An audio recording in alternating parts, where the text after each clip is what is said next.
Quand on est gamer et qu'on voit des RPG de la qualité de The Witcher 3, de Zelda, Breath of the Wild, de Skyrim ou encore de Genshin Impact, on rêve tous d'avoir un jeu Pokémon aussi beau, aussi fluide et en monde ouvert. Mais derrière tout ça, toi-même tu sais, on retrouve The Pokémon Company et Game Freak pour qui les Pokédollars sont plus importants que l'ambition. On va donc voir les amis dans cette vidéo une analyse extrêmement complète de l'ensemble du sujet pour comprendre ensemble pourquoi The Pokémon Company et Game Freak limitent autant le potentiel des jeux Pokémon dans leur développement, dans les idées abordées, dans le potentiel en tout cas qui est encore inexploité, surtout pourquoi ils limitent autant le budget à la création. On peut également profiter pour se poser une autre question essentielle pour répondre bien sûr à la vidéo. Pourquoi Pokémon reste un RPG au tour par tour dans son gameplay depuis maintenant plus de 25 ans? Pourquoi on ne passe pas au RPG par exemple en temps réel? Pourquoi le jeu se limite aussi graphiquement et n'arrive pas à la cheville techniquement et graphiquement des meilleurs RPG de la décennie? D'ailleurs vous pouvez déjà commencer à répondre à ces questions en commentaire et pourquoi pas me dire si vous préférez avoir un jeu Pokémon qui soit tout le temps en tour par tour ou pourquoi pas un jeu de RPG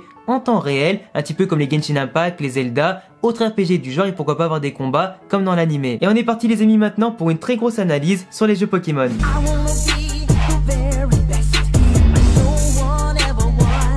À l'origine, Game Freak souhaitait que les joueurs puissent explorer des régions entières afin de rencontrer et capturer le plus de Pokémon possible, avec comme valeur primaire l'échange avec les autres joueurs via les transferts ou affrontements entre dresseurs passionnés. La Game Boy n'était pas une console très puissante, mais suffisante avec ses cartouches pour y installer des centaines de Pokémon et même jusqu'à 2 régions en même temps grâce à la deuxième génération, or, argent et cristal. Game Freak devait quand même faire de nombreux sacrifices dans leurs ambitions afin que tout puisse tenir sur une seule cartouche. Les animations, les musiques et les environnements restaient tout de même très simplistes, tout comme les sprites des Pokémon et des personnages. Il fallait instaurer un gameplay très peu gourmand en ressources et surtout facile d'accès pour que n'importe qui puisse aimer y jouer et s'amuser à sa façon. Le tour par tour s'est imposé comme une évidence car il était trop difficile de représenter tous les Pokémon avec leurs sprites sur la carte et qu'ils puissent se déplacer de manière fluide en combat par exemple. Ce n'est d'ailleurs pas pour rien que lorsque l'on se balade sur la carte dans les premiers jeux Pokémon, on retrouve 3 types de sprites dans ces jeux-là, entre les Pokémon aquatiques, les Pokémon terrestres et les Pokémon volants. Développer plusieurs animations et des combinaisons de touches pour utiliser 4 attaques par Pokémon dans un combat en temps réel, c'est également trop compliqué pour la Game Boy à l'époque, autant techniquement que pour la compréhension aussi du jeu par les plus jeunes. Le tour par tour, plus simple à réaliser techniquement avec les Pokémon en vue de dos et de face, avec bien sûr aucun décor et peu d'animation durant les combats, était la meilleure solution. Cela permettait à tout type de joueur, initié ou non, de prendre son temps pendant les combats et d'apprendre à jouer à son rythme. Cela a permis de maîtriser les mécaniques de jeu, comme la table des types, le choix de la bonne attaque à utiliser et surtout la bonne stratégie à adopter pour l'emporter. Cela a surtout permis aux joueurs de comprendre la richesse des Pokémon, de son système de jeu et de comprendre leurs caractéristiques beaucoup plus facilement qu'en bourrinant en temps réel. La stratégie s'est donc développée depuis la première génération, puis ensuite avec la mise en place de stats plus détaillés, des natures, les IV, les EV et les objets. Le tour par tour favorise la stratégie pour construire son équipe et l'utiliser dans les grandes compétitions par exemple. Là où encore une fois le temps réel ferait fuir les joueurs stratégiques car plus bourrin à l'image des jeux de combat ou RPG dans ce style, moins porté sur les stats et où les réflexes et le skill avec les enchaînements prendraient le dessus sur la vraie stratégie. Le tour par tour offre les mêmes chances à tous les joueurs, un système privilégié par Game Freak, autant sur l'aspect technique que éthique. Game Freak a su intéresser les joueurs par son système, qui a d'ailleurs souvent été repris et copié, mais jamais égalé. Ils en ont fait leur marque de fabrique au point de changer de système de jeu et vu comme une grosse prise de risque avec le temps. Conserver le tour par tour, c'est conserver son identité autour de Pokémon et de leur manière de jouer et ses facilités, des bases et une identité qui aujourd'hui sont de plus en plus contestées. Parce qu'il est vrai qu'aujourd'hui les consoles portables et de salon sont de plus en plus techniques et permettent en tout cas de créer des jeux beaucoup plus évolués et beaucoup plus beaux avec des mécaniques de gameplay toujours plus élaborées. Donc on serait quand même en droit de penser que Game Freak pourrait penser à faire un jour pourquoi pas une tentative de risque en supprimant le tour par tour pour créer un gameplay en temps réel et un jeu vraiment ambitieux comme le veulent certains joueurs. Mais il y a une composante les amis qui est très intéressante que l'on doit analyser dans cette vidéo pour mieux comprendre le choix de Game Freak et de The Pokémon Company, le budget.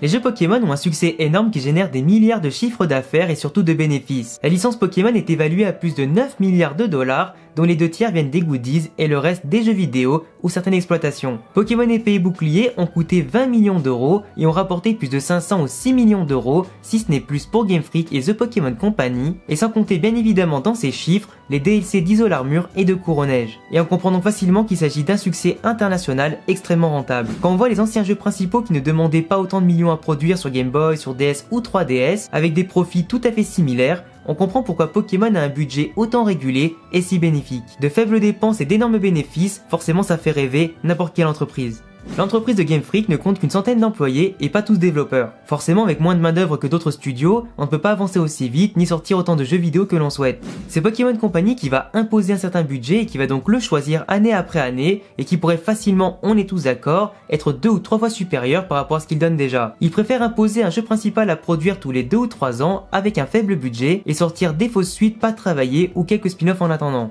Payer le personnel, le matériel, les locaux, les compétences de développement, les taxes et tout le reste, ça demande forcément des millions voire des milliards d'euros et rien qu'une année de travail supplémentaire impose de nombreuses conditions financières pour les investisseurs. Sans oublier forcément aussi les contraintes pour les employés. Les jeux Pokémon sont tellement rentables avec le peu de moyens mis en place par rapport à d'autres grosses licences concurrentes qu'ils ne veulent pas faire d'efforts supplémentaires. Pour ceux qui ne le savent pas, rajouter des fonctionnalités et des idées dans un jeu à grande échelle possède un énorme coût que Pokémon Company n'a pas envie d'investir. Pour Pokémon Company et Game Freak, c'est inutile et ce serait dépensé pour rien et donc forcément perdre du profit et leur jackpot. Après tout, faut les comprendre, pourquoi se faire chier et se forcer à investir davantage d'argent pour exploiter un jeu à 100% de son potentiel, quand même quand tu fournis le minimum du minimum, t'as les joueurs qui vont quand même booster les ventes jusqu'à des millions d'exemplaires par simple curiosité, par simple nostalgie ou découverte, un petit peu à l'image des versions complémentaires ou des suites comme Ultra Soleil et Lune qui à mon avis n'apportent quasiment rien en termes de gameplay et de scénario, mais les joueurs achètent quand même. Pokémon épée et bouclier ont certes un monde semi-ouvert, de belles animations, de beaux personnages et Pokémon modélisés en 3D,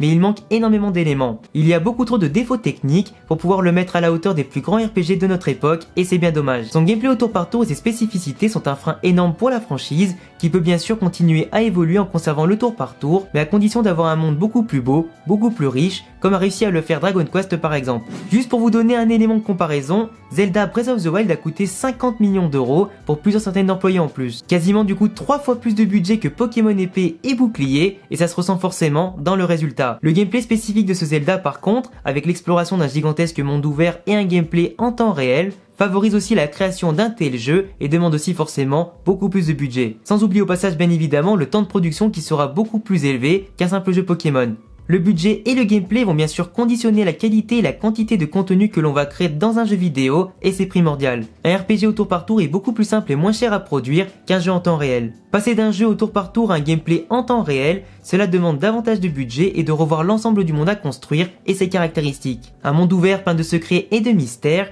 des cinématiques plus détaillées, des environnements remplis, des quêtes variées et qui s'actualisent, c'est absolument énorme à faire et forcément plus cher et plus long à construire. Donc imaginez que déjà ce qu'on a eu avec Pokémon épée et bouclier avec seulement 20 millions d'euros d'investissement, sachant que The Pokémon Company et Game Freak peuvent potentiellement en mettre 2 fois, 3 fois ou 4 fois plus, imaginez que si en plus de ça ils se laissaient le temps de construire un jeu en 4-5 ans, on aurait là les amis un jeu absolument monstrueux, ultra ambitieux, à l'image des autres jeux.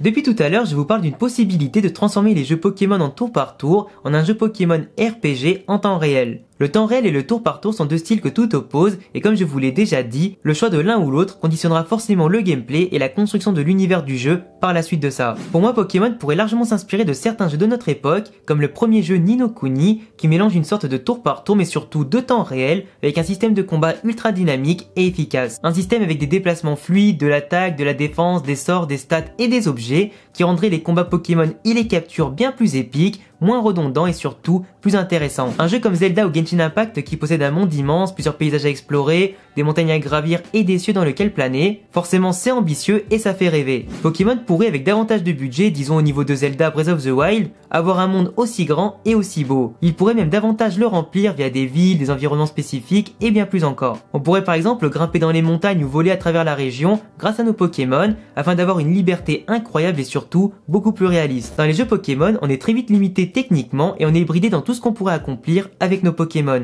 Que ce soit par exemple pour cramer des arbres avec un Pokémon feu, électrocuter une rivière pour pêcher des Pokémon eau ou autre action what the fuck, tout normalement devrait être possible dans un tel monde. Tu peux d'ailleurs te lâcher avec tes propres idées totalement what the fuck dans les commentaires. Il faut quand même rappeler que nous jouons avec des êtres exceptionnels, au pouvoir exceptionnel, qui malheureusement ne servent qu'en combat et rarement en dehors. Avoir un gameplay qui se rapproche de l'anime par exemple, avec une fluidité, des combinaisons, de la vitesse et du skill, ça ferait énormément kiffer. Je pense qu'on ne se rend pas compte d'à côté de quoi on pourrait passer si bien sûr Pokémon Company et Game Freak s'en donnaient les moyens. Mais forcément, créer beaucoup d'interaction et de gameplay avec l'environnement et rajouter trop de contenu en ce sens, ça coûte cher et ça prend des années. Bien évidemment, on peut conserver le tour par tour et avoir un monde gigantesque à explorer, rempli de secrets et tout ça, avec surtout des interactions qui manquent beaucoup aux jeux actuels et qui seraient spécifiques, mais ça ne pourrait pas vraiment coller avec l'esprit de base des jeux Pokémon en tour par tour que par rapport à un jeu Pokémon qui serait instauré en temps réel, et du coup vous comprenez un petit peu pourquoi Game Freak se contente du minimum à chaque développement. Après, si on met à part les questions de budget, de profit et tout ça, et d'ambition, moi je pense que vraiment Game Freak et The Pokémon Company ne veulent pas aller dans ce sens-là du temps réel, simplement pour ne pas brusquer une grosse partie de la communauté, ne pas faire fuir aussi la grosse partie de la commu stratégique et d'autres personnes qui cherchent simplement le gameplay de base pour prendre leur temps et apprendre à jouer, mais aussi parce que je pense qu'il y a quand même une grosse part de flemme de revoir l'intégralité d'un système Pokémon, de repartir de zéro et pas de garder une base établie. On a eu quand même beaucoup de spin-offs qui ont servi un petit peu de crash test pour aller dans plusieurs directions, qui ont finalement conforté dans l'esprit Game Freak le choix du tour par tour.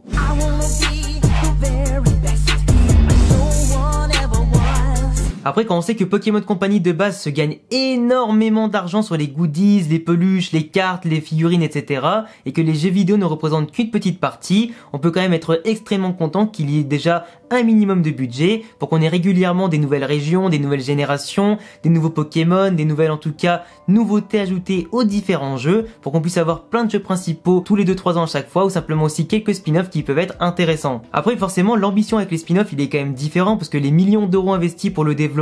sont pas aussi importants en tout cas que pour les jeux principaux et les dernières features. Donc la déception pour Nintendo, même si elle est pas forcément en termes de chiffre d'affaires etc par rapport aux spin-offs parce qu'ils génèrent quand même des millions de revenus, on a simplement une déception au niveau du nombre de ventes et l'objectif fixé parce que Pokémon Company aimerait que les spin-offs, que ce soit Donjon Mystère, Ranger, Pokémon Tournament et les autres, se rapprochent au maximum des chiffres de vente des jeux principaux pour simplement élaborer son business et le diversifier. Après bien évidemment c'est quand même très difficile parce qu'on retrouve souvent dans les spin-offs des pattes totalement différentes de ce que propose Game Freak dans les jeux principaux parce que ce Pokémon Company des fois confie ses projets à d'autres entreprises comme Bandai Namco, comme autres développeurs et éditeurs pour avoir du coup des pattes diversifiées et en tout cas des entreprises plus spécialisées dans un type de jeu, comme par exemple pour Pokémon Ranger, Détective Pikachu, etc. comme Pokémon Tournament, qui sont différents en tout cas de ce que peut produire Game Freak dans le tour par tour et leur habitude, d'où le fait que d'autres studios prennent en charge les projets. On a une volonté dans les différents spin-offs de mettre en place des différents tests de gameplay, d'apporter surtout différents genres pour simplement attirer d'autres types de publics, Détective Pikachu avec les énigmes à la Professeur Layton, de l'autre côté t'as eu Pokémon Tournament pour attirer les stratèges du jeu de combat, t'as eu par exemple aussi, là je l'ai pas en tête, Pokémon Ranger pardon, pour attirer peut-être un style de jeu un peu plus intéressant et plus dynamique. Pokémon Donjon Mystère pour ceux qui aiment bien les RPG de type donjon etc. Du coup forcément t'arrives à avoir plein de spin-offs hyper variés qui ont chacun leur particularité dans le gameplay, sans compter bien évidemment les jeux mobiles comme Pokémon Go et Pokémon Master qui à eux deux rajoutent des millions d'euros de bénéfices entre gacha game, microtransactions etc. Preuve en tout cas que Pokémon Company pense pourquoi pas à différents gameplays, tout comme avec leur jeu Pokémon Unit qui va sortir en 2021. Alors pourquoi pas ne pas prendre simplement une grosse partie du budget, en mettre 3 fois plus que d'habitude que par rapport à Pokémon Épée Bouclier qui a coûté 20 millions d'euros à produire, et créer du coup en 4-5 ans et non pas en 2-3 ans, un grand jeu Pokémon ambitieux à la Genshin Impact, à la Zelda Breath of the Wild, un monde ouvert, un gameplay en temps réel, histoire de prendre le risque au moins une seule fois et tenter le coup. Moi je suis certain les amis, je suis très certain que s'ils faisaient ça, s'ils prenaient le temps de faire ça avec plein d'interactions dans le décor, plein d'effets etc, on aurait le meilleur jeu Pokémon de tous les temps, même si les stratèges ne seraient pas contents, on aurait un jeu qui vendrait encore plus que les jeux de base. En tout cas on a vu les amis dans cette vidéo qui je l'espère n'était pas trop longue pour vous, que tout ce qui était question de potentiel un petit peu limité, que c'était par le gameplay, par le budget, les décisions aussi de Pokémon Company qui veut maximiser les profits et tout ça, le fait aussi que le gameplay tour par tour c'est quand même la base de Pokémon, c'est ce qui a construit son identité, l'évolution des Pokémon, faire monter les XP, les combats, les captures, les échanges, etc. C'est ce qui fait en tout cas la richesse du gameplay de Pokémon, qui a instauré la stratégie, les compétitions, qui a en tout cas créé un système de jeu hyper addictif et intéressant, mais qui pour moi pourrait peut-être dans les prochaines années à venir être amené à évoluer, tout comme nos créatures préférées. En tout cas, je vous laisserai me donner tous vos avis dans les commentaires, RPG au tour par tour ou RPG en temps réel un petit peu comme l'anime Pokémon. Dites-moi ce que vous aimeriez avoir dans le futur et si pour vous l'évolution de la série est nécessaire pour sa survie. Si vous avez kiffé la vidéo, etc., je vous laisserai me donner tous vos avis, vous abonner à la chaîne si vous aimez Pokémon et mes analyses sur d'autres mangas, animés et bien plus encore. Laissez-moi un gros pouce bleu, ça me fera super plaisir. Bien évidemment, venez me suivre sur tous mes réseaux ici qui s'affichent ici ou en description. Et à bientôt les amis pour prochaine vidéo. Ciao.